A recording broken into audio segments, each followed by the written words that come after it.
Vamos para Êxodo 5, abra sua Bíblia. Capítulo 5 de Êxodo será então o alvo da nossa meditação nesta noite. Todo o capítulo 5. Capítulo 5 de Êxodo. Diz-nos assim a palavra do Senhor em Êxodo capítulo 5.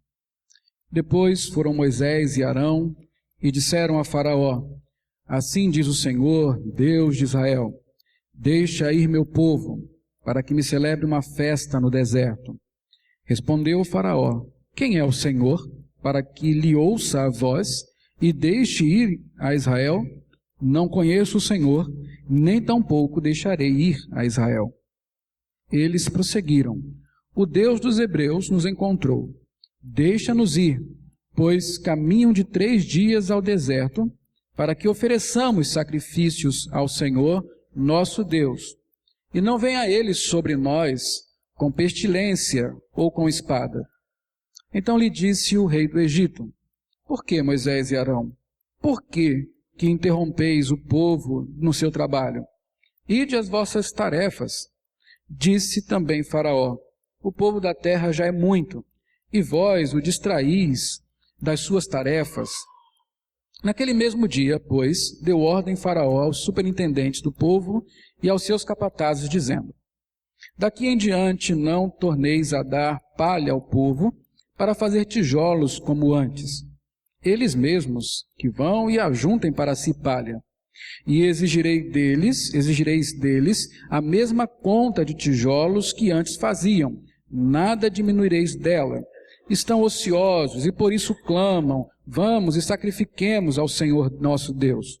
Agrave-se o serviço sobre esses homens, para que neles se apliquem e não deem ouvidos a palavras mentirosas. Então saíram os superintendentes do povo e seus capatazes e falaram ao povo: Assim diz Faraó: Não vos darei palha. Ide vós mesmos e ajuntai palha onde a puderdes achar, porque nada se diminuirá do vosso trabalho. Então o povo se espalhou por toda a terra do Egito, a ajuntar restolho em lugar de palha. Os superintendentes os apertavam, dizendo: Acabai vossa obra, a tarefa do dia, como quando havia palha. E foram açoitados os capatazes dos filhos de Israel, que os superintendentes de Faraó tinham posto sobre eles. E os superintendentes lhes diziam: Por que não acabaste nem ontem, nem hoje a vossa tarefa, fazendo tijolos como antes? Então foram os capatazes dos filhos de Israel e clamaram a Faraó, dizendo: Por que tratas assim teus servos? Palha não se dá aos teus servos, e nos dizem: Fazei tijolos. Eis que os teus servos são açoitados, porém o teu próprio povo é que tem a culpa. Mas ele respondeu: Estais ociosos, por isso dizeis: Vamos, sacrifiquemos ao Senhor. Ide, pois, agora e trabalhai. Palha, porém, não se vos dará, contudo, dareis a mesma quantidade de tijolos. Então os capatazes dos filhos de Israel se viram em aperto, porquanto se lhe dizia: Nada diminuireis dos vossos tijolos da tarefa diária. Quando saíram da presença de Faraó, encontraram Moisés e Arão, que estavam à espera deles. E lhes disseram: Olhe o Senhor para vós outros e vos julgue, porquanto nos fizestes odiosos aos olhos de Faraó e diante de seus servos, dando-lhes a espada na mão para nos matar. Então Moisés, tornando-se ao Senhor, disse: Ó Senhor, por que afligiste este povo? Por que me enviaste? Pois desde que me apresentei a Faraó para falar-lhe em teu nome, ele tem maltratado esse povo, e tu, de nenhuma sorte, livraste teu povo. Esse é o texto que nós vamos meditar, e certamente nós precisamos trabalhar por partes, pois senão nós não conseguiremos entender o que está proposto aqui para a nossa meditação nesta noite. Então nós vamos começar quero dar algumas explicações sobre esse texto. A respeito de que se trata esse texto. 3 coisas estão nesses versículos. 3 coisas que nós vamos ver nesta noite. Primeiro, o encontro de Moisés com o faraó. Moisés, Arão e o faraó. A segunda coisa que está aí no texto é que Deus tem um propósito para a libertação do povo. Este é o ponto onde nós nos deteremos mais nesta noite. E a terceira coisa, o faraó se opõe ao propósito de Deus. Então, de maneira superficial, a princípio, Moisés e Arão se encontram com o faraó. É a primeira coisa que está dita aí. Depois foram Moisés e Arão e disseram a faraó. Esse é o primeiro encontro entre Moisés, Arão e o faraó. Precisamos lembrar aqui que Moisés está cumprindo um mandato de Deus. Moisés está seguindo as instruções de Deus. Primeiro ele se encontrou com os anciãos de Israel, encontrou-se com o próprio povo. E como nós vimos na semana passada, o resultado disso foi positivo. O povo recebeu a mensagem de Deus com alegria, creu no Senhor, a ponto inclusive de reverentemente prostrar-se aos pés de Deus e prestar adoração ao Senhor. Certamente isso trouxe ao coração de Moisés, que anteriormente estava tão relutante quanto ao sucesso da missão, um novo ânimo. Afinal de contas, tudo pareceu mais fácil do que ele esperava. No primeiro anúncio, o primeiro contato com o povo acolheu a mensagem de maneira extraordinária, recebeu muito bem e reagiu muito bem a essa mensagem, que foi a adoração. A fé que produz obediência, a fé que produz adoração. Certamente Moisés chegou diante do faraó, esperançoso que, ao anunciar a mesma mensagem, o faraó também iria recebê-la, está certo que não com tanta alegria, mas iria acudir ao que Deus determinou. E é justamente isso, Moisés e Arão vão ao faraó e como arautos, como mensageiros de Deus, anunciam a mensagem do Senhor. Eles dizem o seguinte: olha, o Senhor nosso Deus, o Deus dos hebreus, nos encontrou, Ele nos visitou, e agora Ele ordena a você, faraó, deixe o meu povo ir. E aqui, nessa mensagem transmitida por Moisés e Arão para o faraó, vinda da parte de Deus, nós vemos muito bem como é que Deus olha para o faraó. Deus dá uma ordem. Aqui não é um pedido. Por favor, deixe meu povo ir. Aqui não é um pedido de concessão. Olha, se for possível, se você achar interessante, deixe meu povo partir do Egito para prestar culto. O Senhor dá uma ordem. A ordem a um soberano de uma nação poderosíssima, a maior daquele tempo. Ele diz: deixe o meu povo ir. Essa é aquela mensagem que nós encontramos no capítulo 4, quando Deus diz que quando chegasse ao faraó, Moisés deveria dizer: faraó, solte o meu povo, porque Israel é o meu filho, e se você não soltar o meu filho, eu matarei o seu primogênito. É esta a mensagem que Deus transmite, que Moisés transmite ao faraó.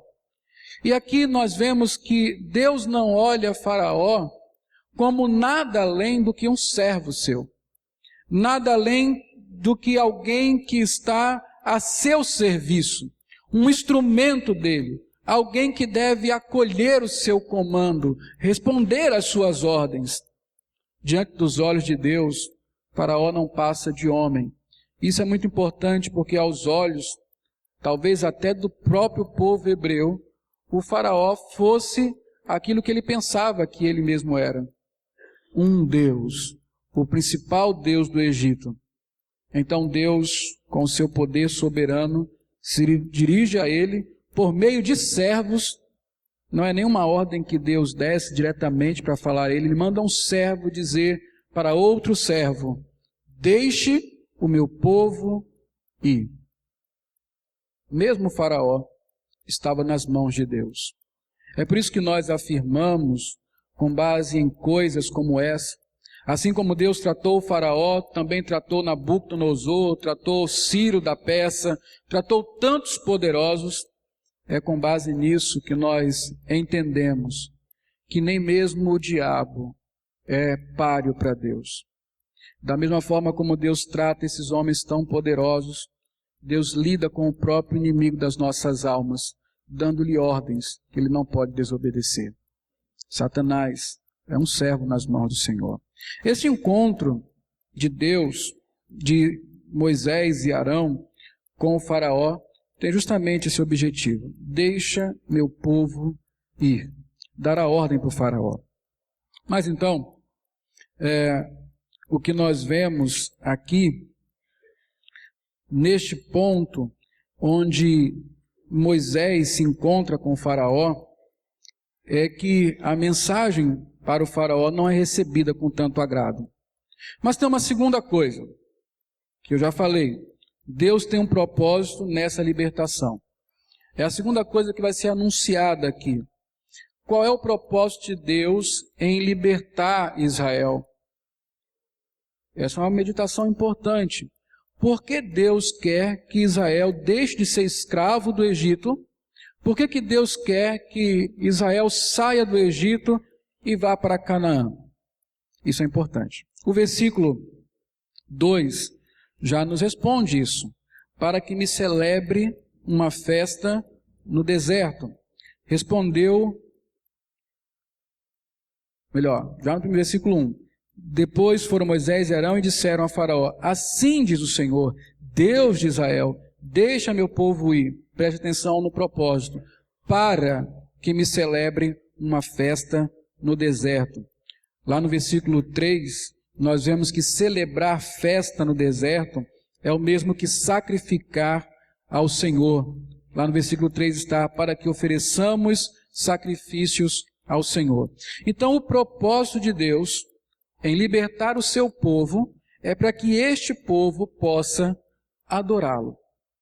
O propósito da libertação do povo de Deus, do cativeiro egípcio, da escravidão no Egito, é justamente para que esse povo possa adorá-lo. Toda redenção tem o propósito de adoração. Interessante, lá no versículo 1, quando nós lemos aí: celebre uma festa no deserto, o verbo que foi traduzido por celebrar festa no deserto, ele é um verbo especial, ele tem na sua raiz um significado mais profundo do que propriamente celebrar uma festa no deserto. Porque nós, olhando assim, podemos pensar que o que Deus queria era simplesmente que o povo saísse de lá para festejar. Não é isso que está escrito aqui. O sentido aqui é fazer uma peregrinação religiosa, a fim de celebrar uma festa religiosa, celebrar um feriado santo, um dia especial de adoração. O que está envolvido aqui não é simplesmente festejar a vitória sobre o Egito, mas é prestar um culto solene ao Senhor.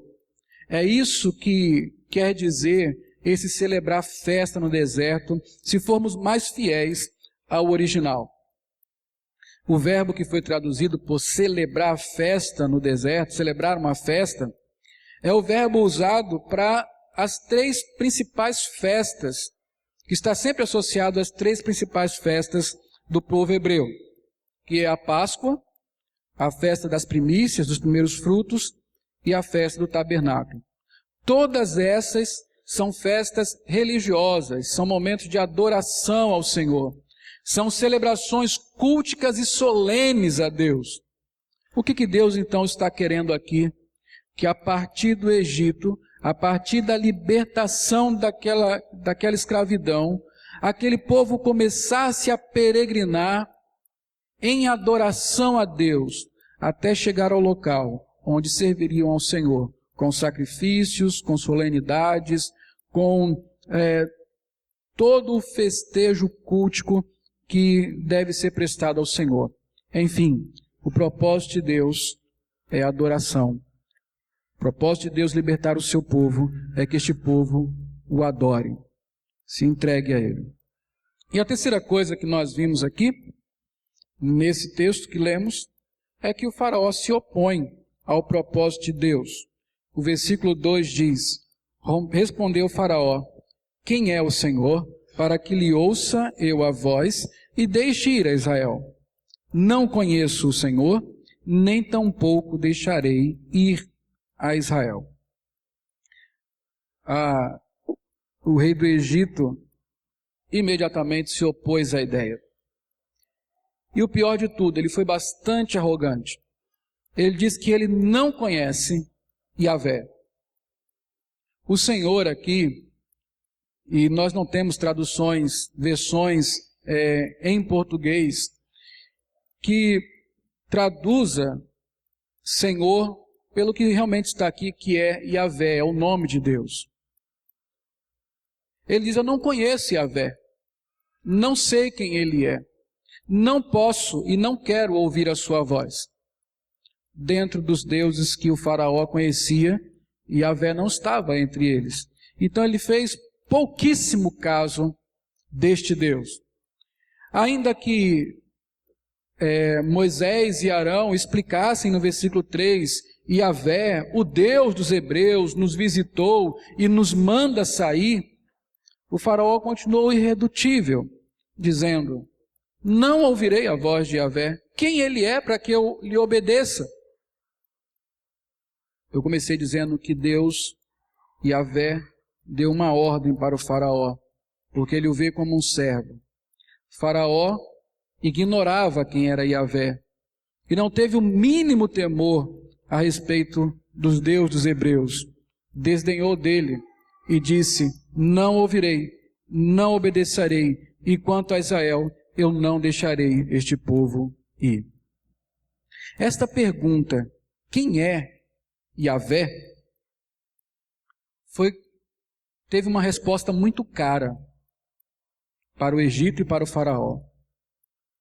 Foi a pergunta mais maldita da história. Maldita, mal feita, e que trouxe maldição para aquele povo.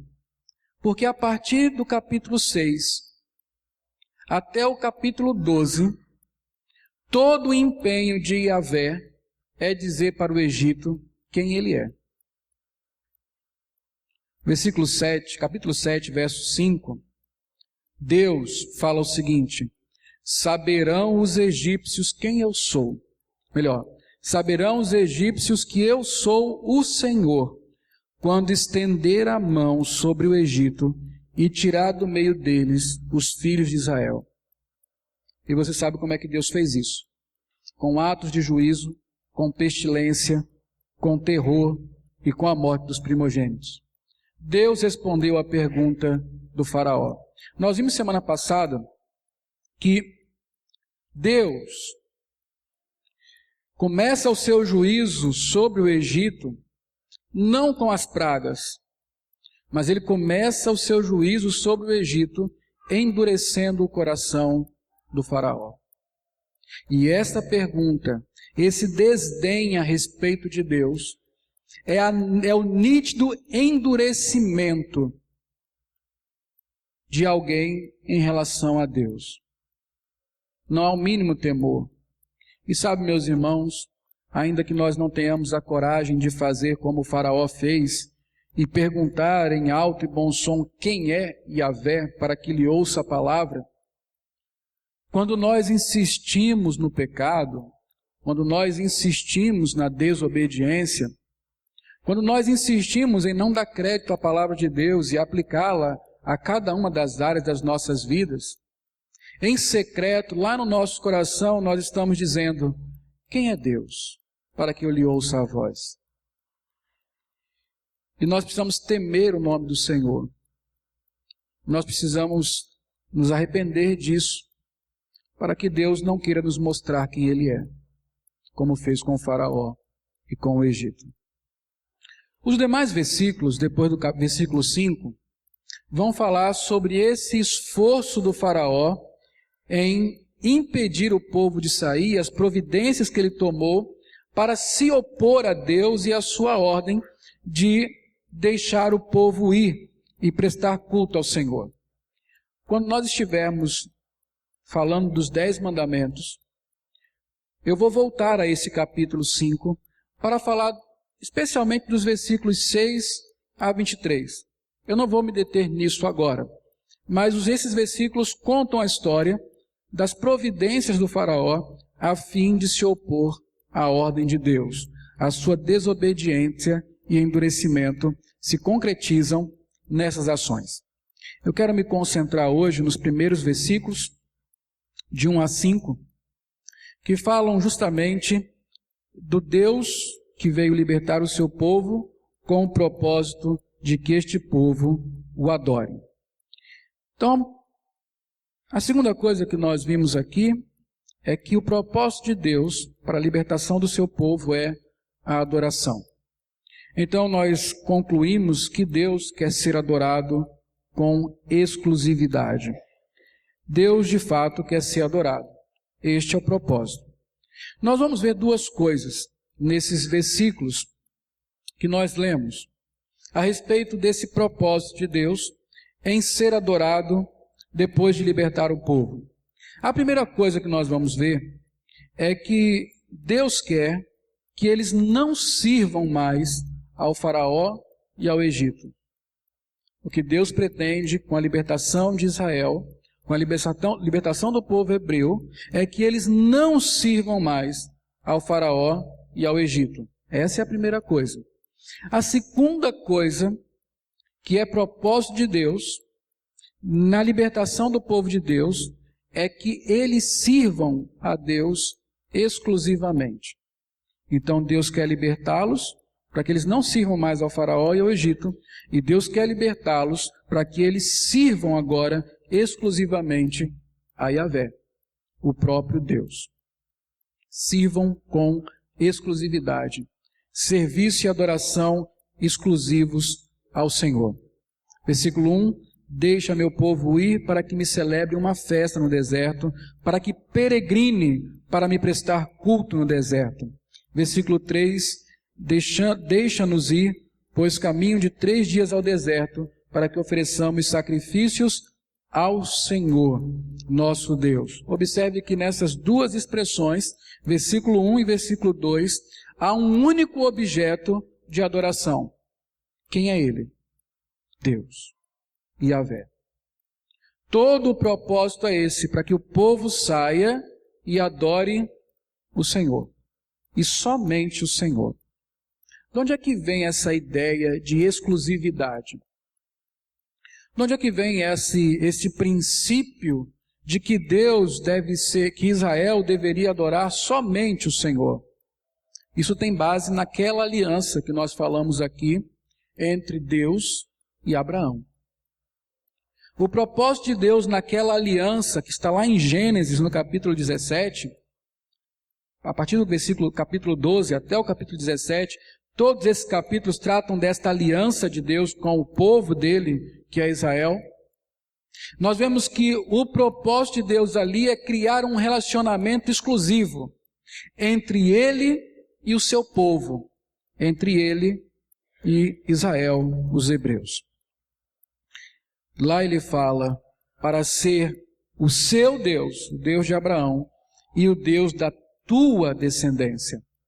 E não é apenas para que ele diga, olha, eu sou o Deus de vocês, como se isso fosse um movimento apenas de Deus. Mas o que Deus quer dizer também aqui com ser o seu Deus e o Deus da sua descendência, é que justamente Abraão e os seus descendentes tenham apenas um único Deus. Adorem apenas o Senhor, Yahvé, o Todo-Poderoso. Que eles não se comprometam, não se curvem e não adorem a nenhum outro Deus, senão a Yahvé somente.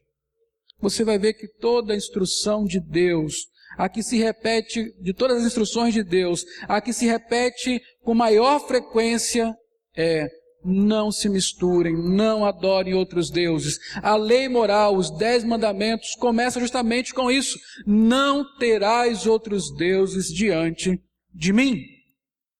E completa este mandamento dizendo: não façam imagem de escultura, não se curvem diante delas, não adorem a quem quer que seja, adorem somente a mim. Deus requer exclusividade. Gênesis 17, 7. Abra sua Bíblia aí. Leia comigo. Estabelecerei a minha aliança entre mim e ti e a tua descendência no decurso das suas gerações. Aliança perpétua para ser o teu Deus e o Deus da tua descendência. E a da tua descendência. Aliança. Esta aliança de Deus é uma aliança que promove um relacionamento exclusivo entre Deus e o seu povo. O compromisso de Deus, ser o Deus deles, o compromisso deles, adorar somente a Deus, servir somente o Senhor. É por isso que toda idolatria em Israel era punida severamente. A segunda coisa aqui apresentada sobre esse relacionamento exclusivo se diz respeito à glória de Deus. Deus tem um zelo profundo por sua própria glória.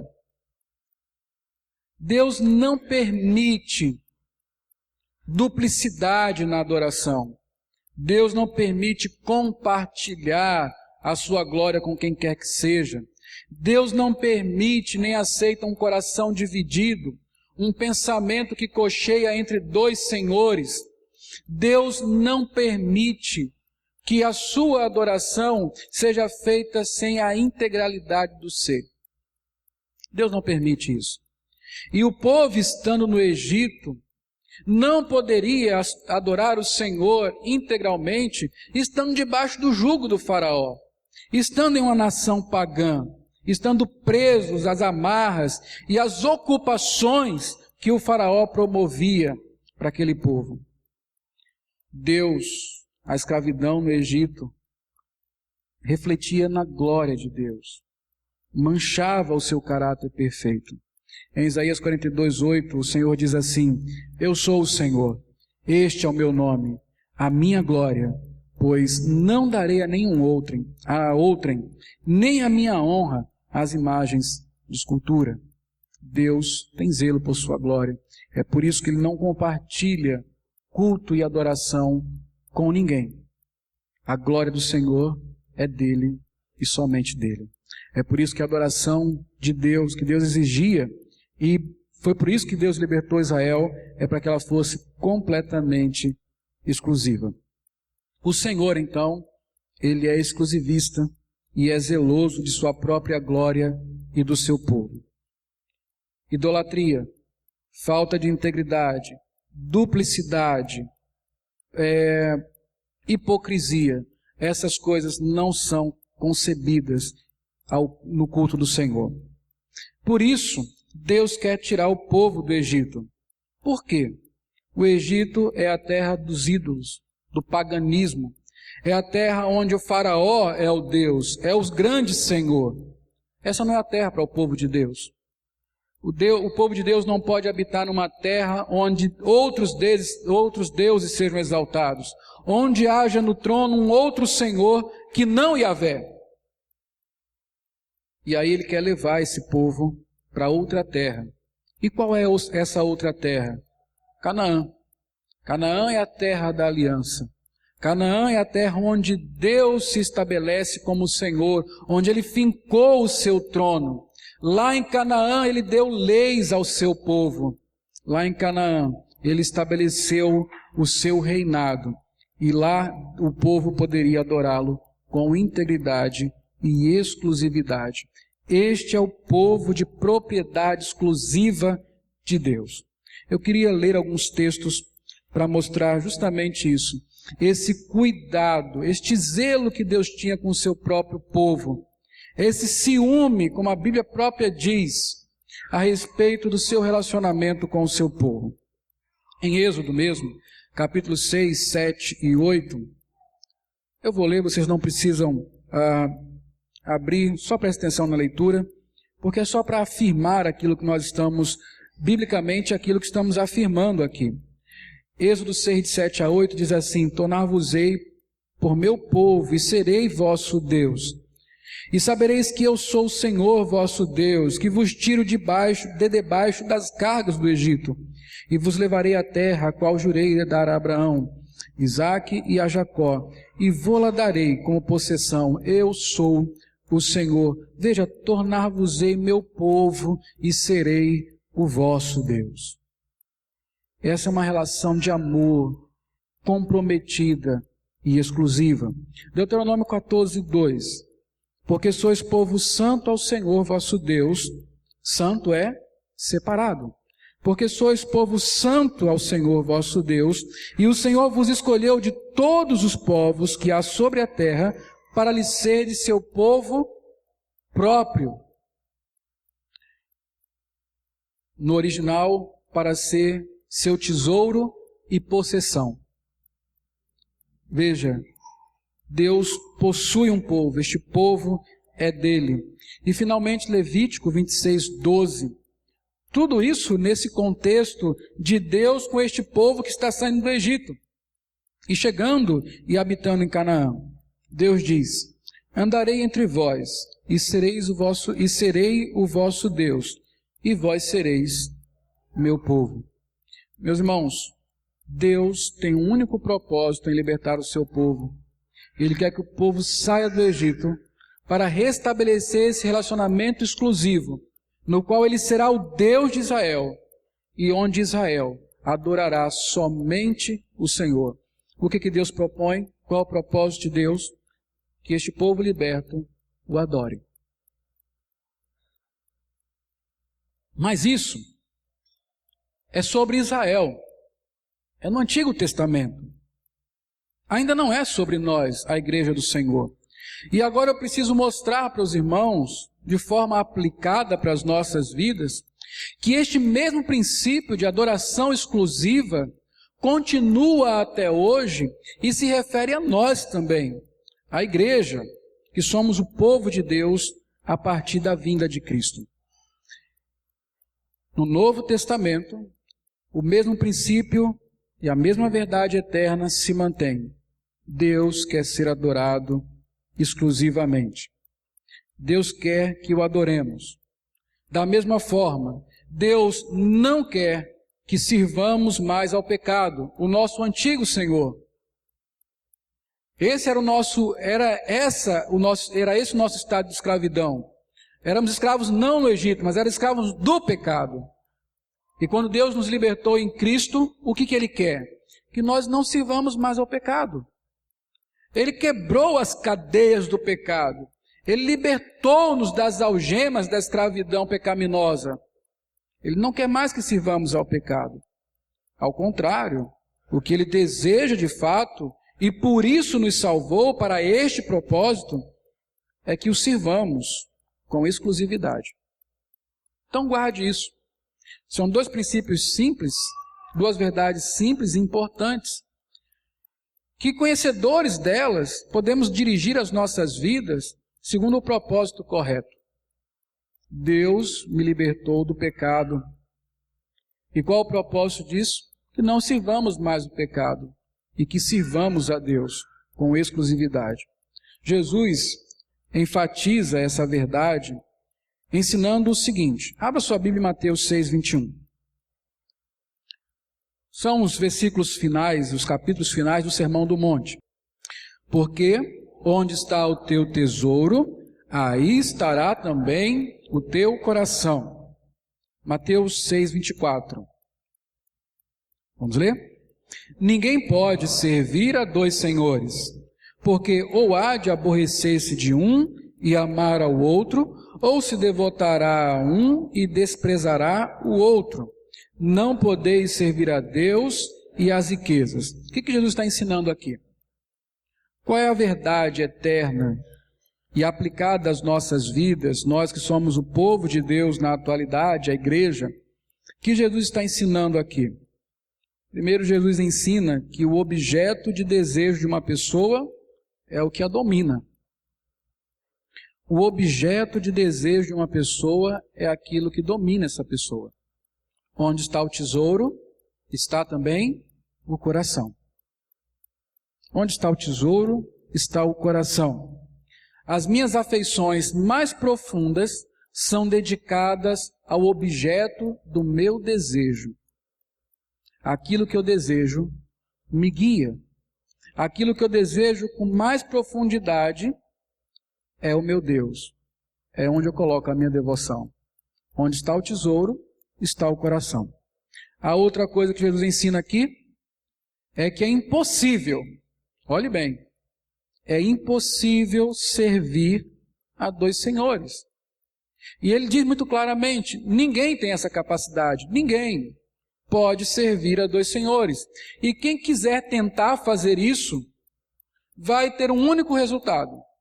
Vai conseguir amar a um e vai conseguir odiar o outro. Um ficará aborrecido, o outro ficará em agrado. Um será o objeto da devoção, da adoração, e o outro será o objeto do desprezo. E aí nós aprendemos que quando eu penso, ou quando alguém pensa, em conciliar dois senhores na sua vida, no seu coração, ele já fez uma escolha errada, porque é impossível isso acontecer. O Senhor, só o Senhor, deve ocupar exclusivamente o coração. Só Deus deve ocupar o nosso coração. Ele termina dizendo assim no versículo 24, não podeis servir a Deus e às riquezas.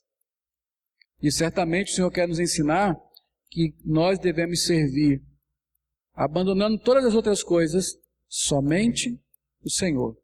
É o princípio de adoração exclusiva. O meu coração tem que ser completamente devotado a Deus. Ele tem que ser o meu tesouro. Porque se ele for o objeto do meu desejo, se as minhas afeições estiverem voltadas todas para Deus, ele será o Senhor do meu coração. E é justamente isso que Deus quer, é justamente isso que se refere à adoração exclusiva. Nossa escravidão espiritual. Porque nós fomos libertos. Libertos de quê? Nós éramos escravos do pecado, como vocês muito bem sabem. Romanos 6,17, Paulo diz assim, outrora escravos do pecado. Essa é a realidade de todo homem sem Cristo e a realidade nossa quando não tínhamos o Senhor. Nós éramos escravos do pecado. Assim como os hebreus eram escravos do Egito, nós éramos escravos do pecado. Efésios 2,3, Paulo diz, fazendo a vontade da carne e dos pensamentos. A nossa vontade era escravizada pela nossa natureza pecaminosa. Então, nós, no nosso estado natural, fomos escravos. Escravos do pecado. Vivíamos um cativeiro de trevas, dominado pelo próprio diabo. É por isso que só existem duas filiações no mundo. Aquela que é a dos filhos de Deus e a outra que é a dos filhos do diabo. Ou uma ou outra. E não há um meio termo aí. Ou é escravo do pecado, ou é servo de Deus. Outrora éramos escravos do pecado. Em Gálatas 4:8, abra sua Bíblia. Você vai encontrar aqui algo muito próximo à adoração e o que Deus fez por nós quando nos libertou do jugo do pecado.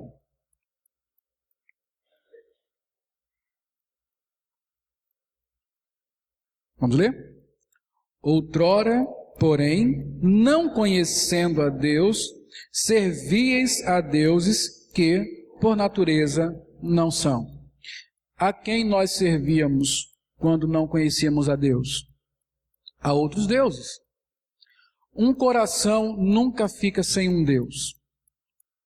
Nós somos adoradores por propósito de vida. Deus nos criou para adorar. O nosso coração nunca está desocupado de algum Deus. A questão é, qual o Deus que ocupa o nosso coração? Interessante Paulo falar, porque ele está falando para irmãos de uma igreja, a igreja dos Gálatas. Ele diz outrora, Isso era o passado de um remido do Senhor. Quando não conhecíamos a Deus, porém não conhecendo a Deus, absolutamente certo que vocês serviam a outros deuses. Quem não conhece a Deus serve a outros deuses. Isso é escravidão. Isso é escravidão.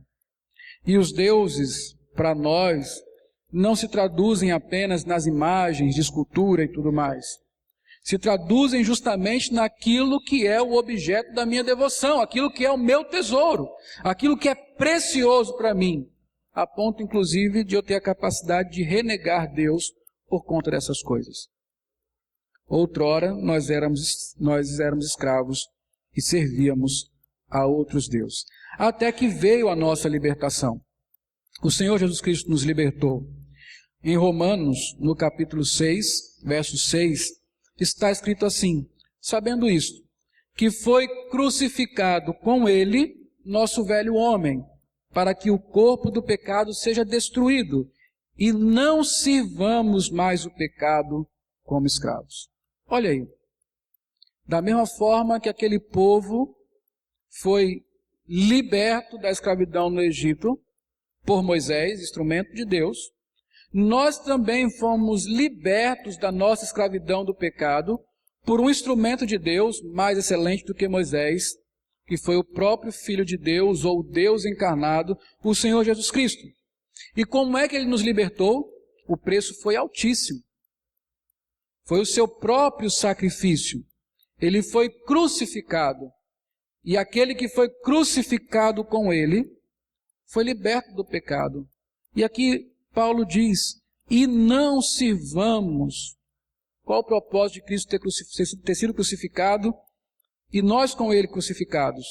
Para que não sirvamos mais o pecado como escravos. Lá na cruz, a nossa libertação foi decretada. Nós nos tornamos livres de uma vez por todas do pecado. É claro, enquanto vivermos nesse mundo, seremos influenciados por ele. E aí é onde eu quero chegar. Fomos escravos, Cristo nos libertou. Agora a questão é, por que Cristo nos libertou? Por que nós fomos salvos?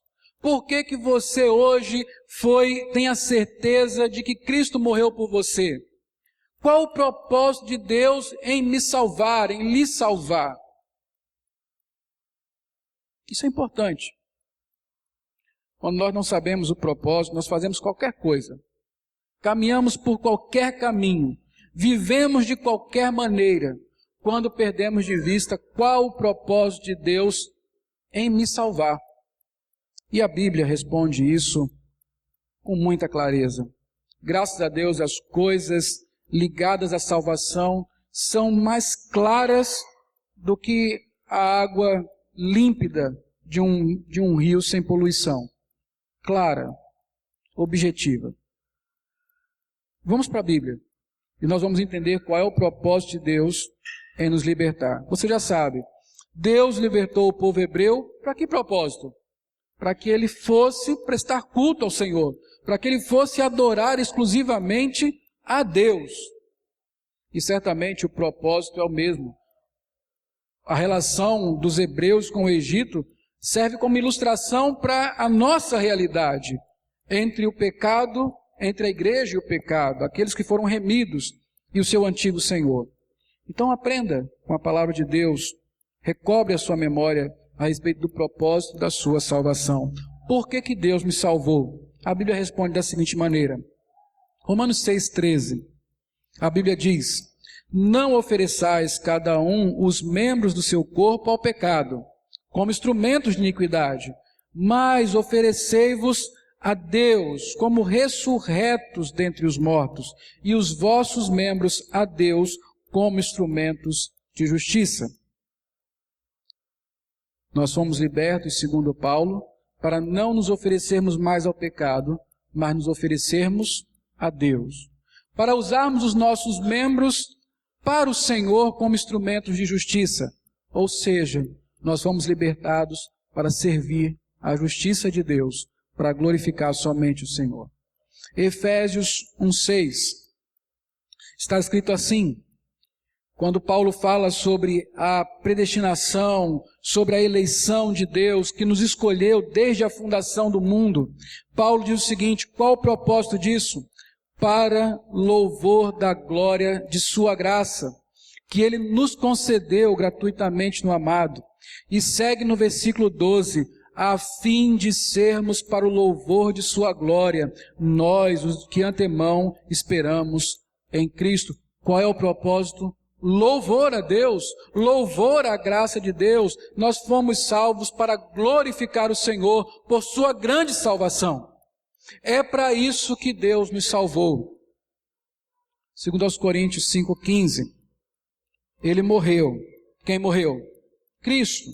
Ele morreu por nós, para que os que vivem não vivam mais para si mesmos, mas para aquele que por eles morreu e ressuscitou. Não viver mais para si mesmo, mas viver para Deus.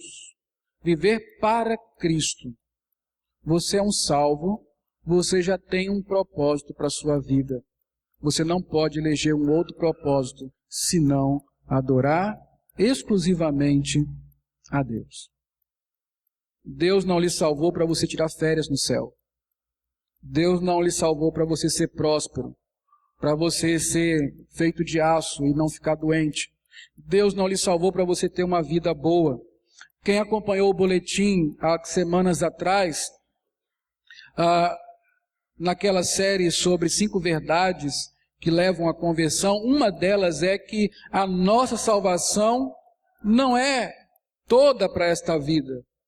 Ou seja, nós vamos passar pelos problemas, pelas dificuldades, vamos passar pelas provas, pela perda de emprego, por enfermidades, vamos passar pela pobreza, perder pessoas queridas, vamos morrer, vamos ser perseguidos. Afinal, Deus não nos salvou para termos uma vida vivida em um mar de rosa. Deus nos salvou para que nós o adoremos. Deus nos salvou para que esse relacionamento de exclusividade entre Deus e o seu povo seja fortalecido a cada dia, para ser o meu Deus e para que eu busque somente o Senhor. Essa é a razão da minha vida, é a razão que foi reestabelecida depois da queda. Porque Deus criou Adão, porque Deus criou todas as coisas para o louvor da sua glória. Nós caímos, e então por que Deus redimiu todas as coisas? Para o louvor da sua glória. Este é o propósito. E eu não posso esquecer qual é o propósito de Deus para a minha vida e para Ele ter mandado Cristo à cruz. É a sua própria glória. Há 2 textos que eu quero que você leia comigo, que você acompanhe a leitura. Tito 2, 11 a 14. Tito 2, de 11 a 14. Veja que o Tito, pastor dessa igreja, Paulo disse a Tito, né? Porquanto a graça de Deus se manifestou salvadora a todos os homens, educando-nos para que, renegadas a impiedade e as paixões mundanas, vivamos no presente século sensata, justa e piedosamente, aguardando a bendita esperança e a manifestação da glória do nosso grande Deus e Salvador Jesus Cristo. Leia comigo. O qual a si mesmo se deu por nós. Para aí. O qual a si mesmo se deu por nós. Isso é uma verdade que todos nós conhecemos. Cristo se entregou por nós. Agora, depois disso, vem assim, a fim de. A fim de é o quê? Propósito, não é isso? É o objetivo que se almeja. A fim de, leia comigo, remir-nos de toda iniquidade e purificar para si mesmo um povo exclusivamente seu, zeloso de boas obras. Entendeu por que você é salvo? Para você ser exclusivamente de Deus e para ser zeloso em boas obras, que é outra maneira de se falar de santidade de vida. Separação para Deus, entregar-se ao Senhor exclusiva e integralmente. Você foi salvo para isso. E o que define um cristão é justamente o propósito que ele dá à sua vida. No final das contas, é isso que vai separar o joio do trigo. O propósito que se deu à vida. Porque um salvo tem o propósito de adorar a Deus, e ele fará isso. Um perdido tem o propósito de odiar a Deus, e ele fará isso. 1 Pedro 2, 9 a 10.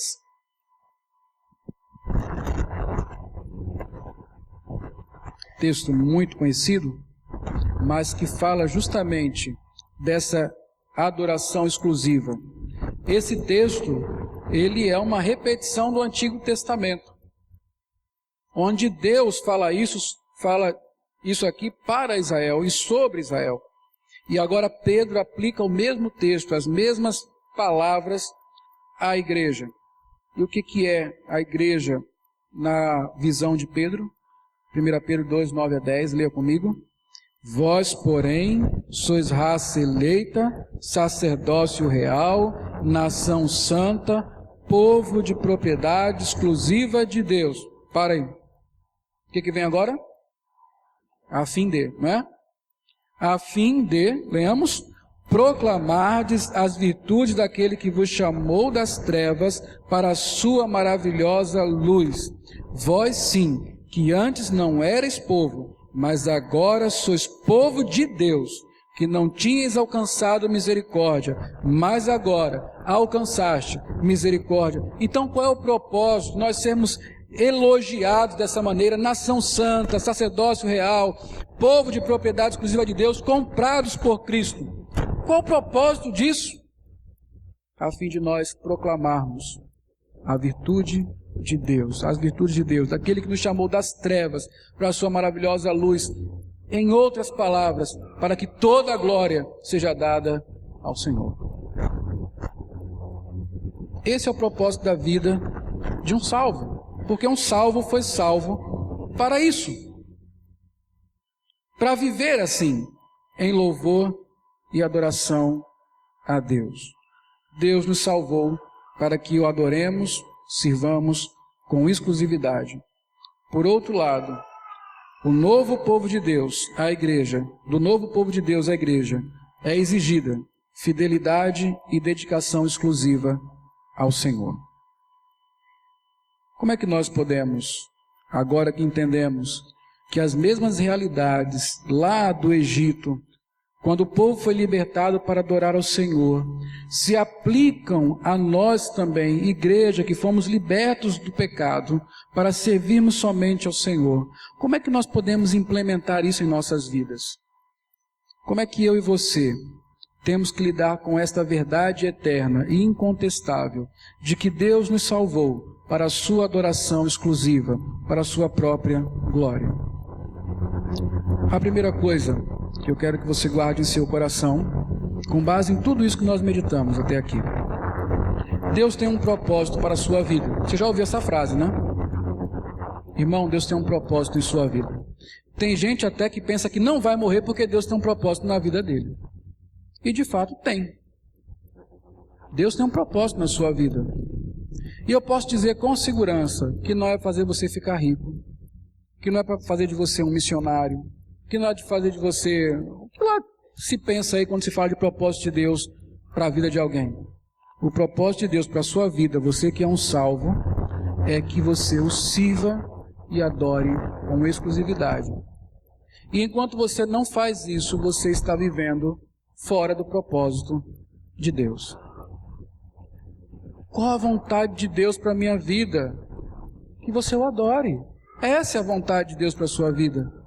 O que Deus quer de mim? Que você o sirva com integridade, com exclusividade. É isso que Deus quer de você. O Salmo 37:4 diz assim: agrada-te do Senhor, e Ele satisfará os desejos do teu coração.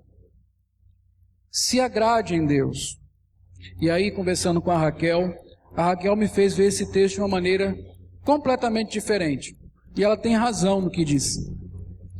Ela me mostrou o seguinte: o satisfará os desejos do seu coração, não quer dizer que Deus vai pegar cada um dos seus sonhos, das suas vontades e vai realizando como um gênio.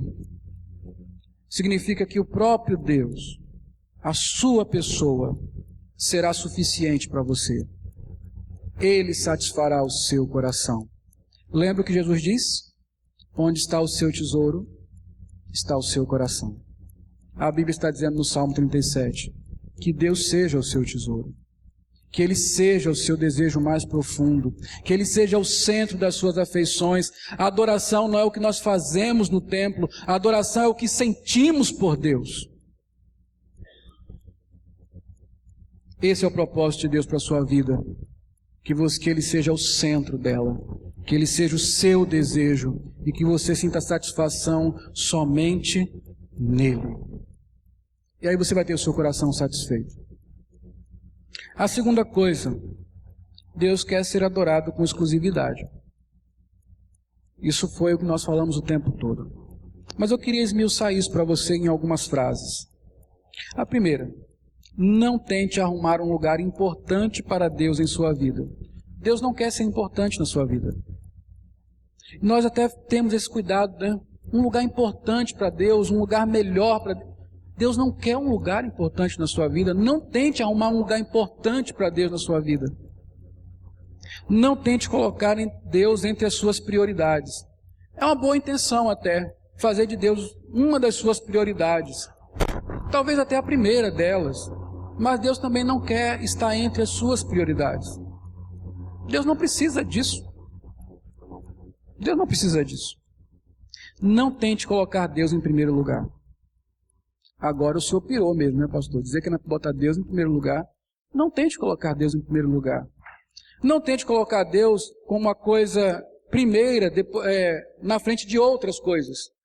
Ou como aquele que tem que ser privilegiado na frente de outras coisas. Não coloque Ele em primeiro lugar. Não é isso que Deus quer de nós.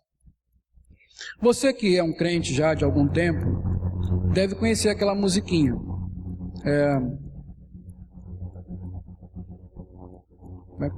Toque, toque, toque, alguém me bate a porta. Né? Toque, toque, toque, alguém deseja entrar. É o mal. O que o mal quer? Esse é o propósito do diabo. O diabo aceita qualquer lugarzinho, porque dali ele faz o que ele quer. Mas a música consegue, continua. Toque, toque, toque, alguém lhe bate a porta. Toque, toque, toque, alguém deseja entrar. É Jesus? Deus não quer um espaço importante. Deus quer tudo ou nada. Deus não quer a sua prioridade. Deus quer a sua vida. Deus não quer ser o primeiro nas demais coisas que você tem para fazer. Ele quer o seu tudo. Romanos 6,3 diz assim: ou porventura ignorais que todos nós fomos batizados em Cristo Jesus, fomos batizados em sua morte. Romanos 11,36 diz assim: porque dele, você sabe o resto, né? Porque dele, por meio e para, são todas a ele, pois, não é o primeiro lugar, não é a prioridade, não é um lugar importante, é tudo. Ou é isso, ou é nada. Verdade dura de se aprender. A ele, pois, a glória eternamente, porque dele, por meio dele e para ele, são todas as coisas. Romanos 12, de 1 a 3, Paulo diz: rogo-vos, pois, irmãos, pelas misericórdias de Deus, que apresenteis o vosso corpo, tudo, como sacrifício vivo, santo e agradável a Deus, que é o vosso culto racional. Paulo não falou assim, ofereça a melhor parte. Ele falou, ofereça tudo. Ou Deus é tudo, ou Deus é o centro, ou Ele não ocupa o lugar que é dele. É difícil isso, né? Eu acho que você vai, se você pensar nisso como eu penso, dá vontade até de desistir de ser crente. Porque se é tudo ou nada, é mais fácil ficar com o nada. Mas longe de mim querer que você abandone esse propósito. É um propósito excelente. É o mais nobre propósito de uma vida, glorificar a Deus. Não encontramos alegria verdadeira enquanto não chegamos a este ponto. Mas é difícil. Então conte com a graça. Conte com a graça.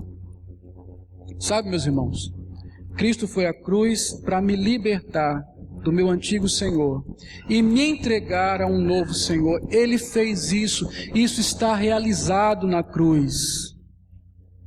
Então Paulo fala assim: tome consciência disso e viva como um liberto. Rebele-se contra o pecado, entregue-se a Deus por completo. É possível por causa da cruz, é possível por causa da fé na graça de Deus, é possível porque Cristo venceu, Ele me libertou, eu sou livre. Eu só posso e preciso realizar essa realidade na minha vida. Se eu for à cruz, se eu estiver aos pés de Cristo, se eu me curvar ao seu senhorio, se Ele me conduzir como Moisés conduziu o povo, eu poderei fazer a peregrinação e adorar exclusivamente a Deus. Sem Cristo eu não posso fazer nada, mas nele nós somos mais que vencedores. Que o Senhor nosso Deus nos abençoe.